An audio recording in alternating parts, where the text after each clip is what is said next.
Alright, so a couple weeks ago we posted our review of the RTX 2080 and 2080 Ti, and a lot of you guys brought up the fact that some cards we used weren't necessarily representative of what was available to buy. Basically, we ended up showcasing the reference-based cards and what they were able to accomplish against one another, with the Founders Edition GTX 1080 Ti squaring off against the RTX GPUs. The tested methodologies were perfectly in line with the ones we've been doing for the past 15 years on both the Hardware Connect's website and here on YouTube. Now, using a reference-based GPU basically allows us to establish a baseline performance, whereas using custom aftermarket GPUs and comparing them against the Founders Edition or AMD's reference-based cards usually stacks the deck against anything reference spec. Notice I said usually there, guys. Well, the problem is the RTX Founders Edition cards aren't running at NVIDIA's baseline spec at all, nor are they priced like regular cards either. They're pre-overclocked, premium-priced monsters that cost a ton of money. Meanwhile, literally all of the GTX 1080 Ti cards available are non-reference cards that have awesome heat sinks and come with higher clock speeds. That means a lot of you guys were right in holding our feet to the fire about the cards we chose, particularly when we compared the RTX 2080 Founders Edition. I think a more fitting comparison would have been using a custom-cooled GTX 1080 Ti, and that's exactly what we decided to find out since we didn't have one at the time of making that video. So we ended up grabbing an overclocked EVGA GTX 1080 Ti superclocked Black Edition Gaming for $770. However, by the time you're watching this video, this card may be more or less expensive. Personally, I think this card is an excellent representation of what NVIDIA's board partners still have available, and it doesn't carry a huge premium over the GTX 1080 Ti's starting price of about $700. Right away, I threw out the possibility of using something like the ASUS GTX 1080 Ti Strix OC or Zotac AMP Core Extreme Edition in this video, since right now, both of those actually cost more than the RTX 2080 Founders Edition, which right away makes them a pretty poor value. So using them to compare value and other factors wouldn't have worked. Maybe I'll look into those a little bit later, but for now, I wanted to include a card like the Superclocked Black Edition since it combines pricing with pre-overclocked goodness. It's time to play with light with Fanatec's digital RGB starter kit that includes 2 LED strips and all the appropriate cables. The main hub is magnetic, Velcro tape is available with 3 digital channels for LED strips or Halo Slux fan frames that display a ton of lighting effects, and they're absolutely gorgeous. Check out the kit down below. So let's start off with a little test. One of the issues with the GTX 1080 Ti Founders Edition is that it uses a blower style heatsink. On the positive side, this means a lot of the hot air is exhausted outside your case, but at the same time, downdraft coolers are typically more efficient. So with NVIDIA's boost algorithm allowing for higher overall clock speeds under cooler temperatures, our initial GTX 1080 Ti results could have been lower due to increased core temps. There's no mistaking that NVIDIA's RTX 2080 Founders Edition runs incredibly cool given the size of the heat output of the TU104 core. However, take a look at the GTX 1080 Ti Founders Edition as it hits 84°C, which happens to be right near its thermal limit in stock form, and that could lead to some throttling as the boost algorithm tries to balance temperature, fan noise, and power input. Compare that to EVGA's superclocked Black Edition and the difference is massive. EVGA's cooler capped temperatures at an amazing 68°C, which should give plenty of clock speed headroom. But what actually happens when we look at frequencies? Well, here you go. Remember, in order to give you guys an accurate idea of how GPUs perform while you are gaming, we put them under load for a few minutes before each benchmark. So here you can see exactly why we do that. Both NVIDIA and AMD cards can throttle after a little while, and if we would jump from one benchmark to another, leaving the card to cool down between each run, our results wouldn't show what you guys would actually experience. In this case, the GTX 1080 Ti Founders Edition goes from a respectful 1820 MHz in the first few minutes all the way down to about 1680 MHz around the 4-minute mark due to NVIDIA's boost algorithm trying to balance things out. That's a pretty big delta when you compare it to EVGA's superclocked Black Edition, which remained around 1900 MHz throughout testing, and that's pretty amazing. So it looks like some of our initial results comparing the RTX 2080 and GTX 1080 Ti were negatively influenced by the Founders Edition heatsink, which caused lower frequencies. But that doesn't mean that they were wrong, since for the last 5 years or so, our testing methodology has been specifically set up to show gaming conditions rather than an optimal environment that avoids throttling. Now that EVGA card results are really eye-opening though, so let's see if those higher frequencies really allow it to close the gap with the RTX 2080. I'm going to roll these benchmarks without any commentary until the end. Feel free to pause the video if you want to have a bit more time to check them out.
So there you have it, guys, and I have to say that I'm actually really impressed with these results.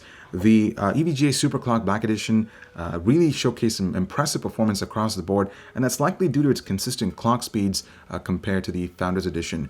In some cases, it was able to match or even slightly beat the RTX 2080 Founders Edition, and I think that's pretty awesome for the price that you pay for this card.